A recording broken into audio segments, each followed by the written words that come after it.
Cunting roads take me home to the place I belong.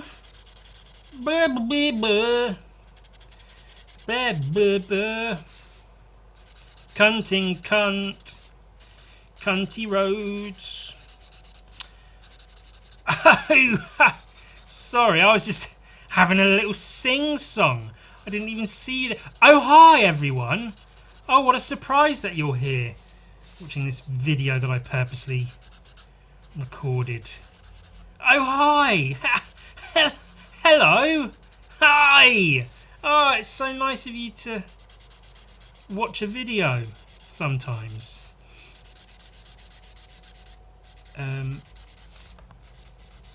I've had I've had multiple Fallout soundtracks on from all the various. Not New Vegas. New Vegas is a big pile of wank. I know it's heralded as like the best one, but it just isn't. Problem, right? So New Vegas, you have been sent to take a thing to a place, to courier an object to a person or a place. Sure. Then, you get shot in the head. Oh, it's not really a spoiler, is it? Because it happens literally right at the start of the game. Shot in the head by Matthew Perry. Oh, he's dead now, isn't he?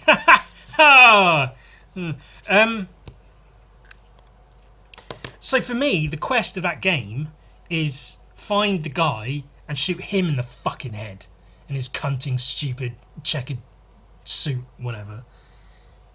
Benny. Is that his name? Benny the cunt. Fuck that guy. Specifically. And then you do that, and there's more game afterwards, and there's all these factions, and there's the battle for the Hoover Dam, and you get to just choose who's gonna take it and who's gonna this fact or that faction or these get the gangs involved in it. I don't give a shit. I don't give a shit or a toss or a piss or a fuck or a fart or a cunt. One shake of a lamb's leg. I don't care about. I play the game, run around a bit, play all the stuff, go in the vaults. There's the one with all the leaves. That's cool. There's good parts to New Vegas. Some of the DLCs are kind of cool. Some of them. But then you get to New Vegas, find the guy, fuck him up, and then I'm done. And then what's all this other shit? Oh, but what about the chip? Because it was you were tricked, and this was all set up, and you were never meant to. And then, aren't you curious? Don't you want to find out what's behind it all? No, actually, I don't. I don't fucking care. Who gives a shit? I mean, you say what you want about the story and the writing for, other Fallout games, Fallout 3, whatever. You find your dad, who's run out on you, prick that he is, and then he's doing some stuff, so it's like, I guess I'll help you with your stuff since you're my dad. I guess. You don't have to, but I guess. Fallout 4, I don't know. Do you know, I've never once actually completed the story on Fallout 4. I just don't care. It's fucking like the Institute, and your son is now an old man, and he's in charge of and you can be in charge, or you can blow it. I don't give a shit. So I'm not saying, the story of New Vegas is shit, the others are better. I'm saying the game's more enjoyable. Fallout 3 especially, the vibe that Fallout 3 created is something that New Vegas doesn't match, and that Fallout 4 can match with mods, and maybe New Vegas can, but New Vegas is just boring and shit, and I don't like it. Anyway, all of that is to say, Fallout 3, Fallout 4, Fallout 76 soundtracks. Also, so there was a mod. I'm sure none of you care about any of this, but I'm got to make conversation, aren't I? There's a mod on Fallout 4 whereby you can have a radio station that is all songs from the Fallout TV show. There are some quite cool mods to like have stuff from the TV show, the characters, gear and equipment and stuff, which is very, very cool. Especially if you watch and enjoy the TV show, whether you already like the game or not, you can insert elements from the show into the game. Who doesn't want to do that? That's fucking fantastic. And one of those mods is a radio show, a radio station, sorry, that has a bunch of the songs from the TV show, which is really, really cool, because some of them are straight from the games of Fallout, and some of them aren't, but they really do fit the Fallout theme, which I appreciate. So I had that on, and I was like, damn, this is really good. It feels Fallout with these songs. And I've been enjoying it. So I downloaded MP3s, because that's how I work, of like I just have a big playlist on my computer of just Fallout music, and it's really good. I really enjoy it. It puts me in a good mood. I like that. And one of the songs is Cunting Roads by West Virginia.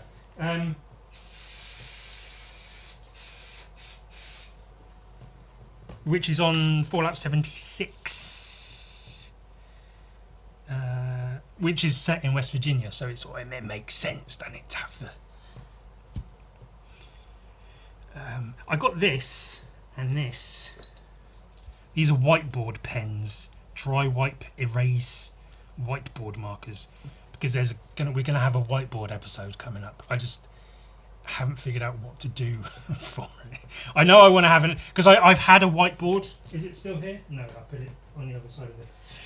I have a whiteboard that I got ages and ages ago for reasons, and I never used it, and so now I want to do something with it. So I thought I'll do a whiteboard episode, and it will be drawn with ease, and then wipe it clean and do more. It's exciting stuff. And this is Hellboy. Look, it's sticky because I sprayed it with glue. And we're going to put it in my sketchbook. Because this... this...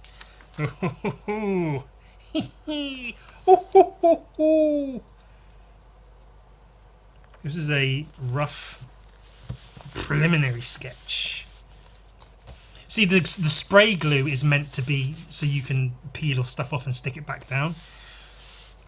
Sometimes it holds paper to paper well enough, but I put the double-sided tape on just to extra hold. Just because, you know, if I'm flipping through the book, the edges will probably lift up. So, but that fits in there really nicely. Look at that! Fucking look at that! Trying not to get glare. Look at that! Look at the best painting ever! Oh my god! Look how shiny it is. Look at all the detail in his face right now. Wow! For real though. Really, really fucking happy with how this came out. Like in my head I was like, okay, a Hellboy commission painting, cool, whatever. And then the lighting on his face I was really happy with. I like the background. I lifted that straight from Hellboy in Hell. Mike Mignola's old buildings, his old rackety buildings. Makes for a nice background, nice sort of purple slope, purple and the hot and the cold and the, yeah, I really was happy with that, and I was happy with this too, and so I wanted to shove it in here as just a little, because it's nice to do that, even though it wasn't technically a sketchbook sketch. I like to use my sketchbook as like a place to keep things. Sometimes I've done that. A lot of, well, not all, but a lot of my sketchbooks that I've shown have elements of that, of just a place to. I also you can see here in this drawing his mouth is downturned, but in the painting he's smiling a little bit because he's enjoying his cigar. That was a creative choice I made during the painting process. I thought it would be good to have him smile. Because Hellboy does smile. You do see him smile now and then. And it's nice to see him smile. Now and then. I also have other sketches, like head sketches for other things. And I might want to, I don't know, just really super duper crosshatch some of that shit. Look, hey, look. Tickled Pink. See, because that was in one of the songs on the Fallout show. I don't know if the song's called Tickled Pink, but it's got the I'm tickled pink.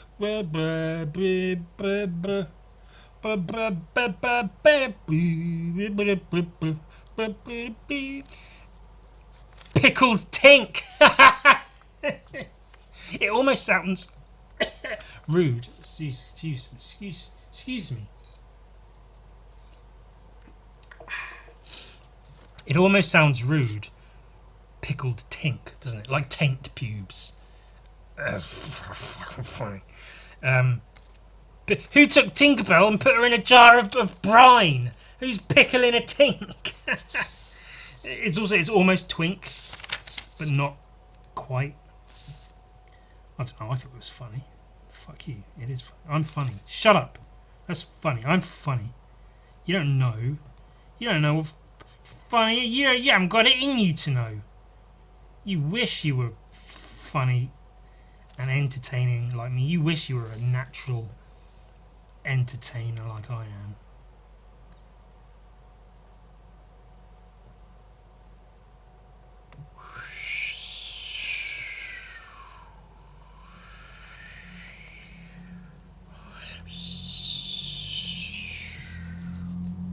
That's the old tumbleweeds.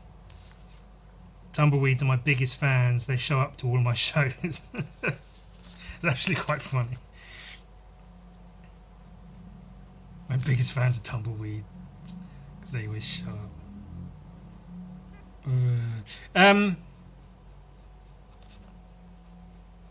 Right, so today, this episode, there's not much going on. There's no pure direction or directive. We're not focusing on one thing necessarily. But I need that today. I just need it. I just need to just fucking relax. Just fuck around in my sketchbook for a bit. Just have a sit down. Nothing serious. I'm not trying to script anything. I'm not trying to do any bits or whatever. I just need just some time to just fucking chill out for a bit. Yeah. So let's do. I wrote some things down. Do you want to see some of the things I wrote down? Shaun of the Dead cast. I might do a Shaun of the Dead cast, like a Shaun of the Dead special. Because I realised all these years, all my talk of Shaun of the Dead being like one of my all-time favourite films,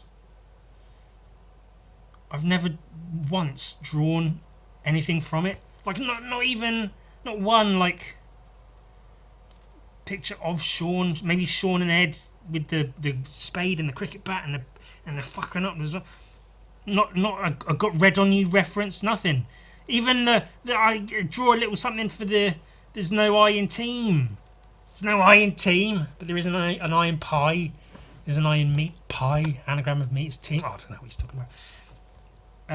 I never have. So I thought it'd be cool to have a Shaun of the Dead special episode. That'd be cool, wouldn't it? Maybe I'll save it for Halloween. Oh, wouldn't that be cool to do that for Halloween? Even though that's not actually that long. I was going to say it's months away. It's not that far away. A couple of months, if that. One thing I'm sort of half about to get started doing is making a little compilation video of Shaun of the Dead clips. But it's all like, it's the little bits of acting that Simon Pegg does as Shaun. Because he does a lot of like, or like when he's exasperated. The bit where he's trying to make a reservation at a restaurant for him and Liz, but he was too late and there's no tables available. And then he like bites down on the phone. It's so like raw and natural, and we've all been there. Or like something doesn't work and you just want to fucking bite it to pieces. Just fucking... And he does that so well throughout that film. There's loads of moments like that. Lots of changes, sudden changes in expression, from being like confused to serious, or serious to happy, or whatever. He plays those really well, and often with funny little noises. There's a good one where it's towards the beginning. Ed's about to go up to see if Pete is a zombie or something, or he's about to go upstairs to see Pete to say something to him, and then Sean puts his arm out in front of him to stop him, and he goes, "Yeah, you." Like, it's not exactly that, but it's that kind of like that natural, just trying to verbalize something, but you don't have the words, so you just go.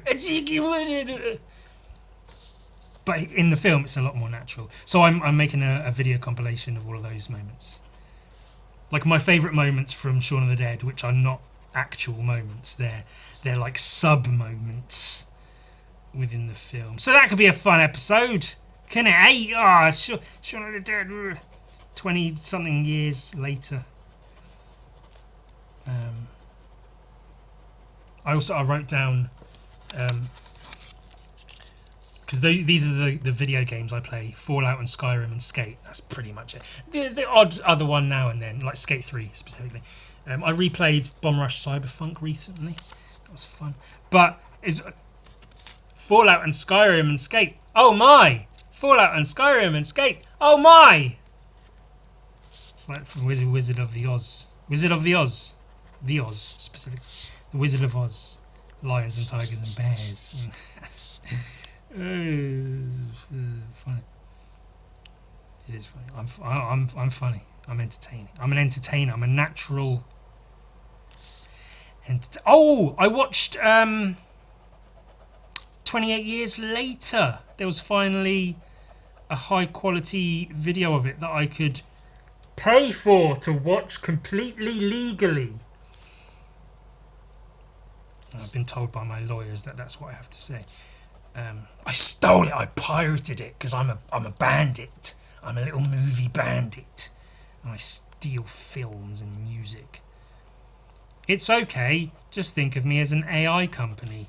It's fine. I'm stealing to fill up my data logs or whatever. So it's okay. Don't worry about it. See, because that's what they do. 28 years later, I heard some things about it that made me think, And as I started watching it, I was a bit, And there are elements of it that I really don't like. The film as a whole, for the most part, after the first little bit, because they have their little intro with the little, oh, it's scary, the infected are coming in, run away, hide in the nook. And the vicar, he like welcomes it because it's the end of days, it's the rapture or whatever. And his kids like, oh, hide away in the bit. And then you think, spoilers, you think that's the main character, but see, because he's got this little like golden crucifix, and if you're like me, you keep thinking, okay, when because they show it to you because you're gonna see that later on in the future, 28 years later approximately. And so you keep thinking, like, where is it? Where's the fucking little crucifix? Is it around his neck? Did he give it to his kid? Where is it? Did he lose it? Is he going to have a memory of him dropping it down a drain while he was being chased by the infected or something? Where it? And then it comes up later on. But if you... Right, so if this is the film... This is how films work. They're all oblongs. This is 100% of the film. That intro bit with the kid and hiding in the church, and then there's the very, very, very end bit, which is maybe makes up like 1 or 2% each of the film. Get rid of that. Get rid of that. This is a good film. This makes for a good. It's not brilliant. It's not perfect.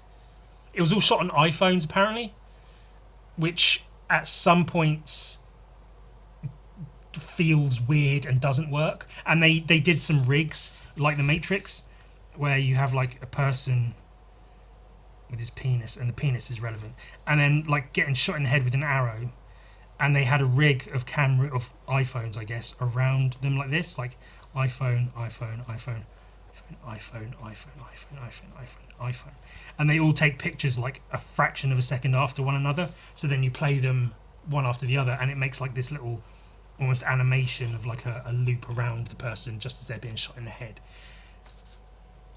It's a neat thing they did. They use it a bunch of times, which use it once or twice as a sudden thing, cool, but they use it quite a few times.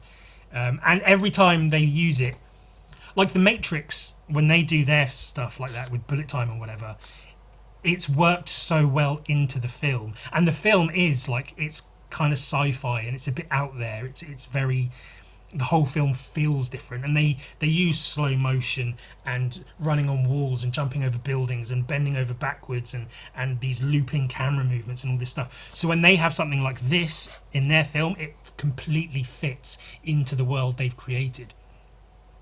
When 28 Years Later does it, it pulls you right out of the film, because the film, at least the UK in the film, is post-apocalyptic from decades past, and they're living in ways that are almost like not prehistoric but like ancient in terms of how they have to live. They don't have like major technology or anything, so to have something that modern in terms of filmmaking whilst the setting of the film doesn't feel like that really is a jolt. It is cool and it looks cool, but it feels and the whole iPhone thing in general, yeah, sometimes you can just sort of tell that it's shot on a phone. But overall, this much of the film, it's a good film. I was along for the ride. They did some interesting things with the infected. There are now kind of different kinds of infected, which I'm a bit there's a lot of penis. There's infected with big penis. Spoilers. There's a pregnant infected, which my first thought was like, really? The infected are fucking each other? But then I was like, oh no, she was already pregnant and then she got infected and then still pregnant. And it has a baby, because the time is there for the baby, and that's part of the thing. And I don't know how, like, that doesn't feel like it ties into the plot too much. It's a cool thing. It's a neat point of interest. It's an interesting idea to put into the film of what would happen if a pregnant woman got infected. But in terms of plot, the baby is almost literally picked up and then put down. Not shot, but placed safely down in the care of somebody else. And the baby itself isn't integral to the plot, so I don't know. Which doesn't mean it shouldn't be in there. Just because something isn't integral to the plot doesn't mean it shouldn't be in the film. How about the conversation between Jules and Vince about all the hamburgers and stuff? That's not integral to the plot. I mean, you could argue it kind of is. It does come up again. But overall, I liked the film. I wouldn't say I recommend it. It's not like, as a huge fan of the original, and much less so 28 weeks later, I felt a little bit disappointed. I was along for the ride. I was happy to watch the new 28 time frame later film. I was happy and excited that was a thing that I could do, that I could sit down and watch the new 28 years later film. That was cool. But I came away, especially after this end bit, I came away feeling very like, I was going into it a bit meh. Then it ramped up and I was like, okay, this is cool. And then last week, this was the whole thing. And then I teased this and I was like, hey, we'll look at this next week. So we are Something I realised just this afternoon, minutes before sitting down to record the thing, I noticed this. Dave bloody Stewart! I did remark on the colouring quite a lot, as I often do, looking through Hellboy and Mike Mignola's work at large, because the colours are very, very good. Look, see, like, it's the bit. I'm not saying I copied the idea, but you know, it's good colours. They're, you know, heat and cinematic and really, really good colours. And I think, noted previously that the colours in Ultra Mega, get out of here, you, are really good. I don't know if I ever realised that it's the same guy, and the colours feel very different. It has a different vibe to a Mignola comic, yet they're good. So that's cool. And this is, I've missed a few. I got the first bunch of the new Ultra Megas, but I missed a few because I just wasn't seeing them in the shop. And then I saw this one in the shop. So and now it's like 28 years later. It's the new thing, and now I get to look at the new thing. I like that buggy. That's cool. Do you know who's drawing some good cars right now? Lobster Robin in his comic. He's got really good car drawings in his comic. He's such a fucking bastard. I really like that buggy. That's a really cool buggy. I mean, at this point, it's almost silly, or it might almost be silly to try to understand the story, because I vaguely picked up on some of the story in the earlier issues of this latest run of Ultra Mega, and now I've missed some, and so now I'm like way out of the loop. I don't have a sausage of an idea what's going on, but I can appreciate some good fucking artwork. I love this. This is fucking fantastic. This guy was in earlier issue. This big head with a salvaged makeshift body guy, and now he's dead, I guess. That's a really cool visual. That, and then coming through the vines or something, there's some like swamp thing looking face. That grin is fantastic. The jowls, the shadow on the jowls of that guy is really, really good. Really well done. Love panels like this. Mignola does good panels like that as well, where there's just not much going on, but it's like something's happening. The end. I love his little monster designs. They're so fun. I'd love to get a look at James Harren's sketchbooks and see if he just has like pages and pages of random little monster and alien drawings that he's just figuring out what works, what doesn't, what he likes to draw, what shapes are fun, what would make an interesting thing, or if he just sits down when he's doing the comic and just comes up with them on the spot and goes, yeah, that'll work. I'd be interested to know that. Maybe I'll message him on Instagram and see if he'll respond to me. Brilliant. Love a big kaiju fight. Rubble and such. Was I talking last week about Disaster Boy, me being Disaster Boy, drawing disasters? This is almost exactly what I was talking about. Just bricks and cars and shit going everywhere. Aw, this little guy. He's cute. I love how lumpy and sploochy James Harren draws all his shit. Oh, he's coming out of him. That's cool. Are these monsters as weapons? I think they are. I think he's got like these alien monster things as guns. This is all made out of arms.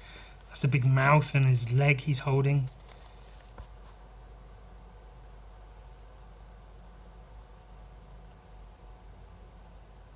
Goon guns arming. Yeah, I guess so. Goon guns. Ugh. That's very cool. Very inventive. His weapons are separate creatures. Like a living weapon isn't a particularly new idea, but this is a good take on that concept. Oh, this guy's shown up.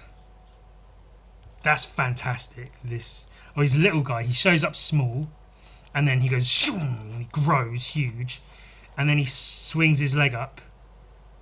That's a really good still panel. It's got movement coming from the side as his leg is coming up, but it feels quite still with this guy like, I can only imagine the impact we are about to see. And I haven't looked through this properly. I've had a quick flick through, but I don't know what's where. So, crack. Straight to the fucking face. Oh, broke his neck. I love that. That's brilliant. That's like in films where, or Mortal Kombat does it as well, where they'll give you an X-ray view as bones are breaking, just to be like, yeah, this is what the fuck is happening right now. He just kicked the guy's neck in half. Deesh! His lips, the drool. The drool, I do it with pee, little drips of pee coming out of penises as well. Can be a really, really good directional tool. Because that little bit of drool here just shows movement. It's going that way as he's going this way. The crack of the neck as his head's like backwards and then his neck's just flopped down. That's really fucking good. But then rips his arms off, both of them or just the one? I think it's both of them. Again, just the gloopy bloodiness of that gaping wound. It feels so fucking tangible. But then he grows monster arms back. Fucking fantastic lines. Like, so there's like arms and stuff coming out of the ground. And monsters, whole monsters, some of them I think, attaching themselves to him and wrapping around each other. It really feels like it's all wrapping around itself to attach to him, to give him these arms. These arms that are all fused with faces and their own arms and legs and shit. Oh, it's so fun. Ah, that's great. That's so, so great. A good one for the original art collectors, definitely. It's not easy to see, but you can kind of see where the black and white would be if this is a black and white image. And that's a really good balance of black and white and good shapes moving through the whole thing. As this space cube made up of monsters is breaking apart and descending, I guess. I can only guess as to what's happening. Love that, with his arms off. Smashing into rocks and shit. Bloody gaping wounds. Monsters. God, this is madness. Yeah, for a last issue, this is insane. I don't even know what's happening and it's insane. I'm feeling the rush of it all. It all feels very like full throttle, high octane fucking action, fighting monsters, damage, death, destruction, explosions and body parts coming off and everything smashing, giant robots, giant monsters. This is cool. This is kind of what I was saying, not exactly, but last week or whenever it was, about how it can be good to not use the whole page. Like if you have a panel that's just like a little panel that you want on page, then go ahead and do that. Because there might be people that would say, well, you know, he hasn't used the page very well because there's all this space and he's got these 2 random boxes. But I love that. That's because this panel could be this length and it could just have more monsters in it. But I guess he wants it to feel a little bit more enclosed as all these monsters are enclosing in on Ultra Mega. I think this is Ultra Mega, I don't know. Yeah, it feels a bit more enclosed to have like a slightly smaller panel. Oh, such good fucking drawings. God damn it. That's a good pose. That's a really good pose. Great foreshortening on the hand and the arm. Nice strong wide leg base. With this arm pulled back. And ready to go. He looks like a Pikachu! So he has a tail, I saw that earlier. And then he morphed into like a turtle thing. And now he's morphed into a Pokemon, a different kind of Pokemon. It's like a kind of halfway between a Blastoise and a Venusaur. And that's a Pikachu. I didn't know that was a power he had. But that's cool. I like that face. Oh, good colours. Good colours, Dave Stewart. Colourist of Hellboy and other Mignola projects. All the wrinkles and creases and veins and shit. The little details. And yeah, good colouring on the like blue, purple, green, turquoise purples and the red background. Yeah, it's good. It's very, very good. Dave Stewart's probably doing well for himself, I imagine. I don't know how much a colourist makes, but like... Because it's easy to look at like inking and colouring and even lettering as like lesser arts, but it's, you know, colouring well is an art form in itself. Knowing how to use colours and to apply them well is an art form. And if Dave Stewart is working with Mignola, then that's already like upper echelon of comic book arts. And you're also doing the full run, I assume he did the full run of Ultra Mega. Like, he's probably doing okay. Maybe I'll look him up. I've never thought to look up any artist that isn't a penciler. There's me saying, it's a real legitimate art. Inking, lettering, colouring. And I put zero effort into looking up the actual artists and applauding them as they deserve. I love these panels, by the way. I didn't seem to talk about them, but like the 1,000 hand barrage attack, and even his tail has a hand, and he's all like slicing and punching all these cuts and slices all over this guy and shredding him to pieces like in a samurai film. And I love the design of this guy. Big gangly limbs and his big head. Bam, bam, bam, bam, bam. Oof.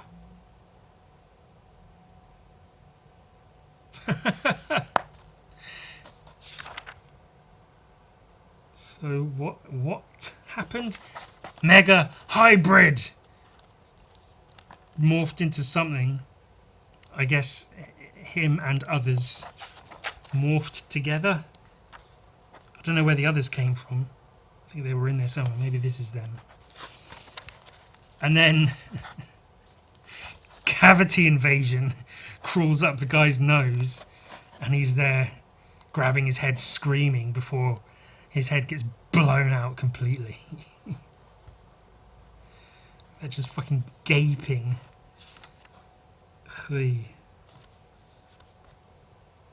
That's fucking great. That's really, really fucking cool. Oh!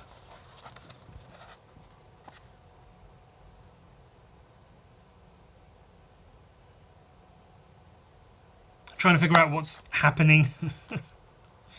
Just using his power or something.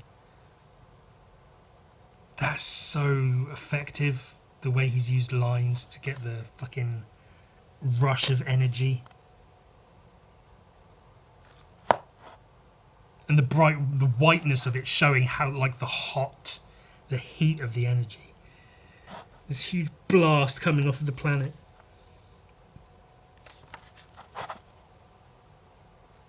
And I guess he decimated the guy. Just fucking dust floating around in a pool of blood.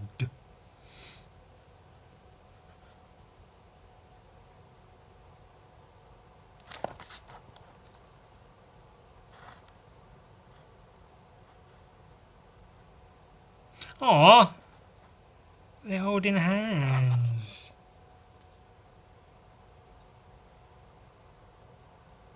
Smile.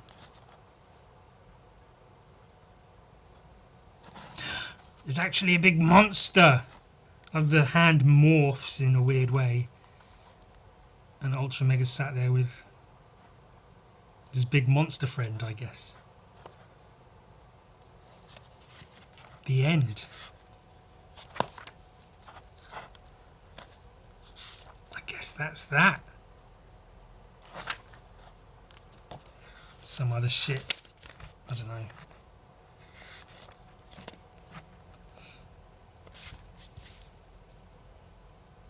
Damn. Yeah. This is going in the book. Also.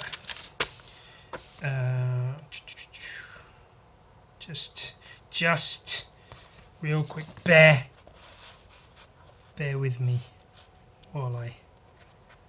There's other things. This isn't all that we're. There's more coming. Fuck yeah, there is. Just give. Wait for just give me a sec. Let me just do it this way. There, belly, and then flip it and then stick it. Good enough, I think. Yeah. And now it's like that.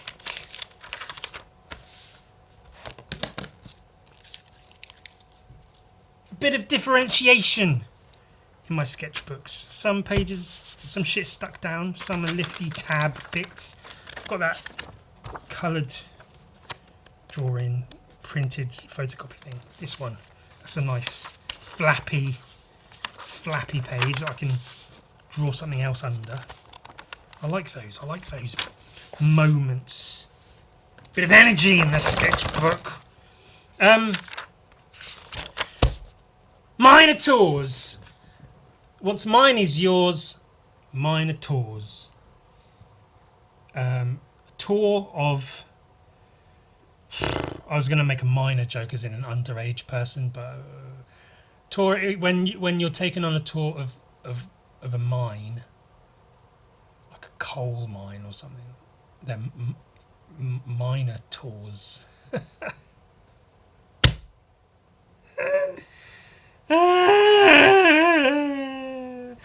Where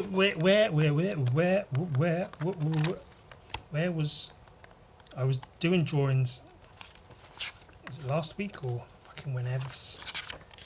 There. I was working out some of these pages and panels for Gun Viking versus the Minotaur, and I have a small amount of progress.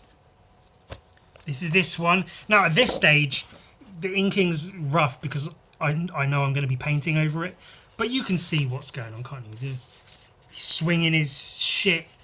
Gun Viking's getting blapsed with this is his arm, and that's when I paint it, it will be. That's quite a big one. That's actually bigger than I wanted to paint all these pieces, but.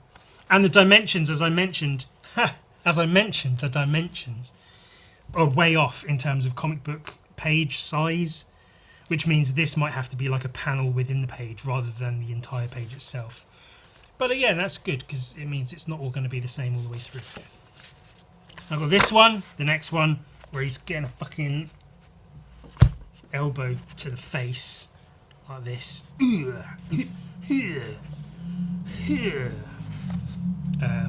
That was good. No clue what to do with the background on that one. I'll figure that out. And then this one was giving me some trouble. I don't know if I have any of the. I've got some roughs. This is not even all of the work. This is a small amount of all the work that goes into a handful of fucking pages. Rough drawings and rough drawings that later become final drawings, hopefully. And then that was, and then that and that and that. So that I was trying to work out, trying to have Gun Viking getting gored by the Minotaur with his horn going through his chest. But then as I was drawing it, I realised the Minotaur, especially how I had him, was so similar to the previous panel. So then, even if I flipped the image, but then Gun Viking would be facing the same way in it, so I didn't know. There was too much similarity in like the overall pose and everything, and that was something, as I'd mentioned before, that stopped me progressing with this as fast as I could have. Was moments like that where it feels like I'm just redrawing the same panel in a slightly different way, which isn't fun to do, and it's not fun to look at, and like, why am I going to make a thing to put out there if it's not fun and interesting at all? So I had to rework that a bit, and I think I threw away a bunch of my attempts, but I did finally come up with this to have like the Minotaur like fucking charging, because that's very different from the previous panel. So it'll be those pages. I think this will be a spread of these two pages.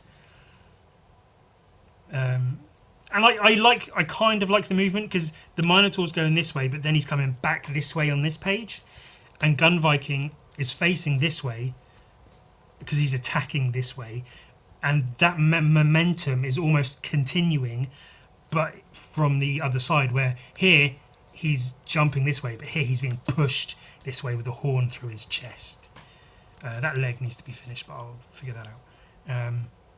I quite like the pose and the movement of the Minotaur, because previously he was sort of under Gun Viking, and I don't know, I couldn't make that work, but I'm really happy with this, and I think like this will be really, really dark here, but once it's all painted and everything, that'll be lots of whooshy lines horizontally to show the movement, and Gun Viking going, "Oh!" And I like the change in like Gun Viking being like, yeah, to being like, "Oh fuck! I've got a horn through my chest now." Oh. So those are the those are the only three I've got, and these are ready to paint. I'm basically ready to paint those as and when I can. Then there's a few others. But it is progress. We are making that progress, that progress. This was going to be the first page, but it felt too static.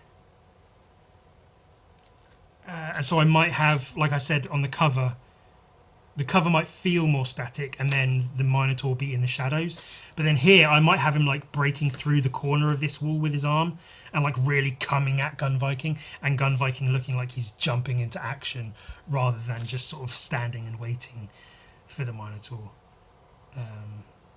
Also, the Minotaur keeps growing and shrinking depending on however I feel at any given moment, I guess. But it's my art, and I'll do with it what I want, and you'll have no influence on me either way. I remembered there's a Minotaur in here in Zombies vs Robots Complete by Ashley Wood and Chris Real,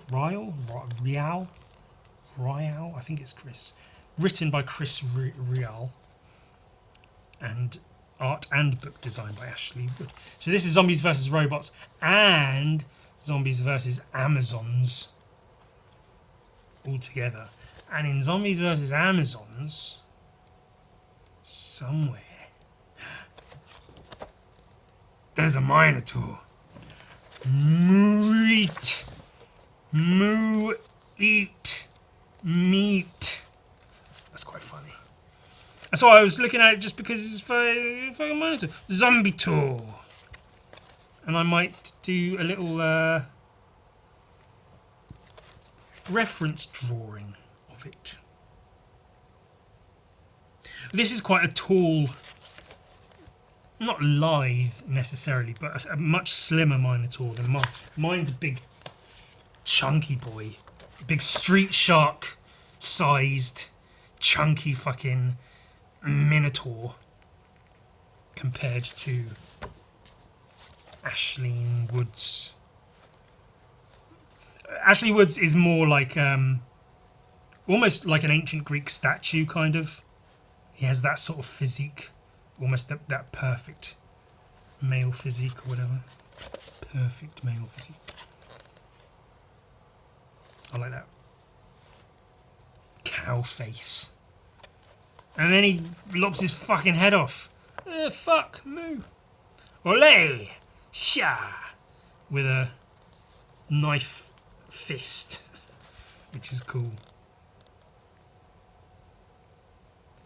And beheads the Minotaur. That's a really cool panel. Good movement. Good use of shadow and the light of the arms and stuff. It's a good, like, dying hand shape.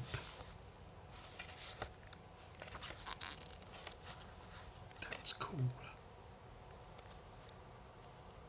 I guess that's about it for the fucking Minotaur, innit? Bullfight. Let's draw a drawing.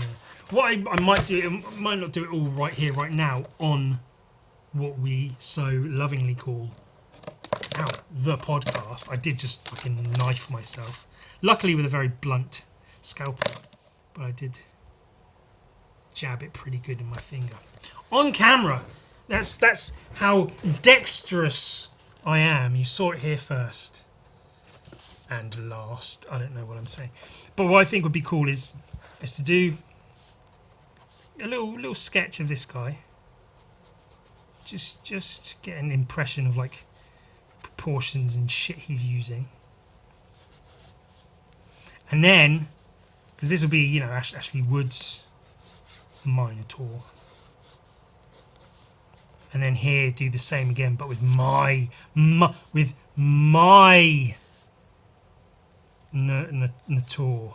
Mine Nator. Because it's mine versus Ashley Woods.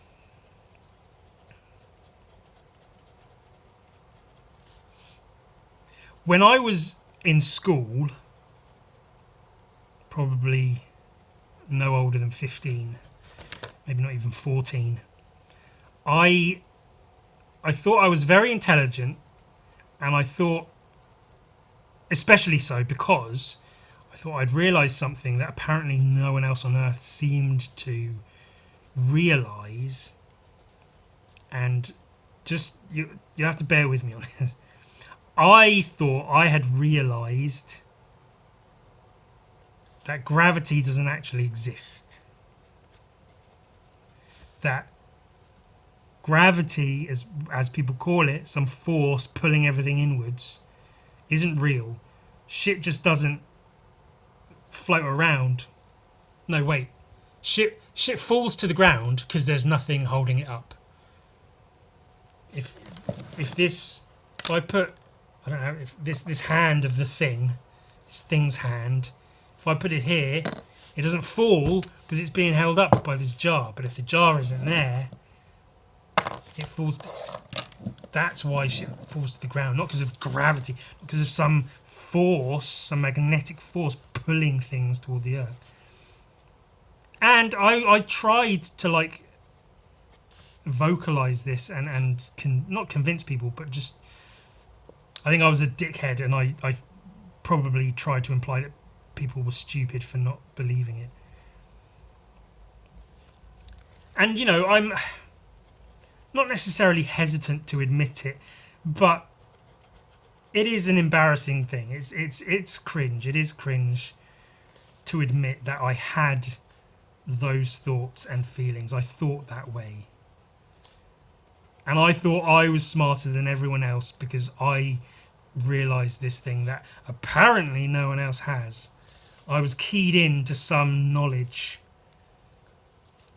that other people didn't have because they were all fucking stupid, and I was a genius and better than everyone else. Luckily, I don't know how much later, but sometime later, I did wake up a bit and realise, oh no, actually, yeah, gravity is a thing. I can say this confidently, I never ever thought the Earth was flat. I never went that far. And I mean, I'm not bringing this up for any reason at all, but there are people to this day who apparently genuinely believe. Some of them I'm not sure how genuine they are. Some of them I think it is just being outrageous, to be like rage bait or whatever, to get the clicks, to get the views, to get the advertising revenue. Money. They're doing it for the money, is in essence. I'm sure that there's a lot of people that are doing it like that. But it seems to be the case that a lot of people, an amount of people, do seem to believe that the Earth is flat. And a lot of those sorts of people seem to be the sorts of people who also believe, still to this day, that some of them, gravity isn't real. That shit just that isn't being held up will fall to the ground just because it's not being held up. And they believe that you can't fly a plane on the other side of the world because it'll be upside down and it'll fall out of the sky downwards because of how it's orientated. And there are people who apparently genuinely believe these things, and the thing is, because I've had thoughts like that, of like, oh, there is no gravity, it's just this, or whatever. Again, never thought the Earth was flat. I was never one of them. I was never that far gone. But the issue is, I had those thoughts when I was, in essence, a child.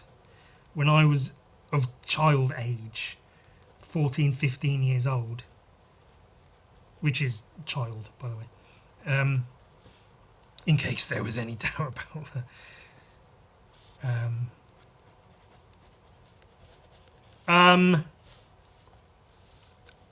But I grew out of it. That's my point with that, is I had those thoughts, but I was literally a child. And I grew up. But it seems some people have those thoughts and are absolutely not children. They are homeowners, business owners, some of them. And they go around thinking you can't fly a plane on the other side of the world because it will fall down out of the sky because of the orientation of the planet. And I just, I mean, and that's not even like the worst thing that people seem to think these days. There's plenty of stupid, dumb, fucked up shit that people seem to believe these days. But it does go to show that some people apparently are still fucking children. I could have worded that better. Some people are still goddamn childlike in how they approach the world and such.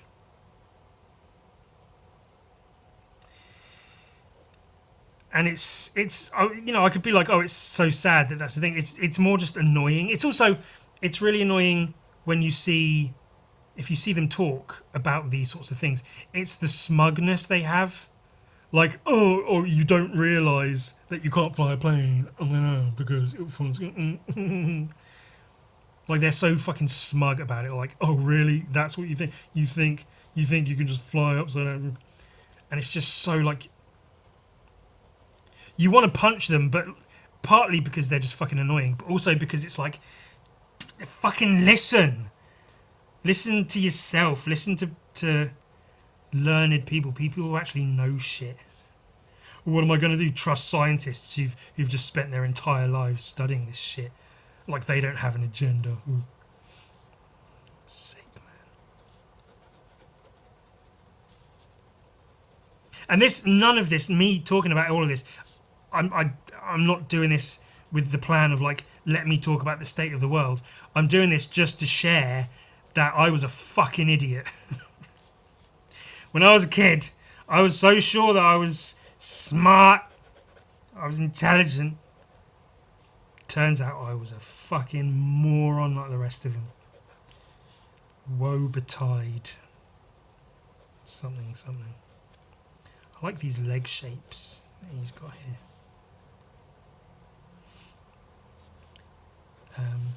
You know, one thing my sister said to me, which is a thing I will always treasure, is, I can't remember the context of why she said it. I was probably fishing for it. But she said I was the smartest of all of my mum's children. Of all my brothers and sister, I guess, of which there are 3 brothers and 1 sister, including me. I was the smartest. Zoe, my sister, she was smart. She was a very switched on gal, lady, whatever. So for her to say that I was smart made me feel good about myself.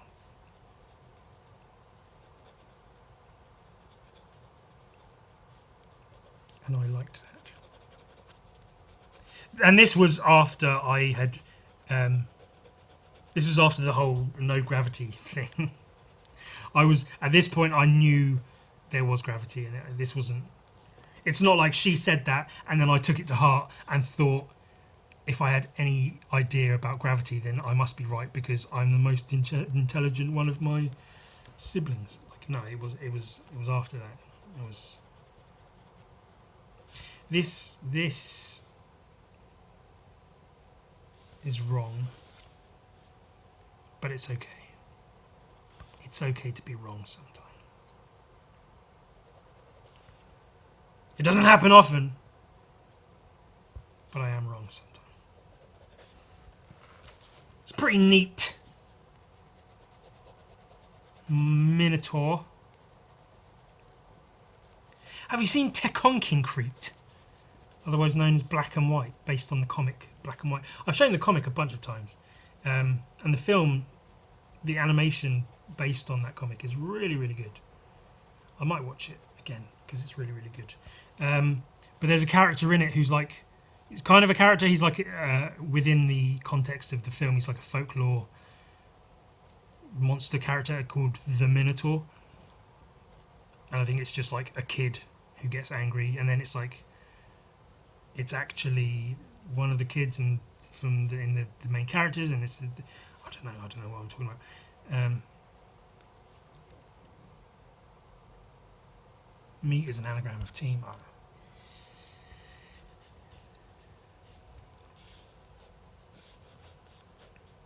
But that's also got a Minotaur in it, so maybe I'll. But it's not really a Minotaur. It is like a kid who just fights people rather than a Minotaur, an actual Minotaur. I'm just looking at my post-it note off this way that says pickled tink. And it makes me laugh.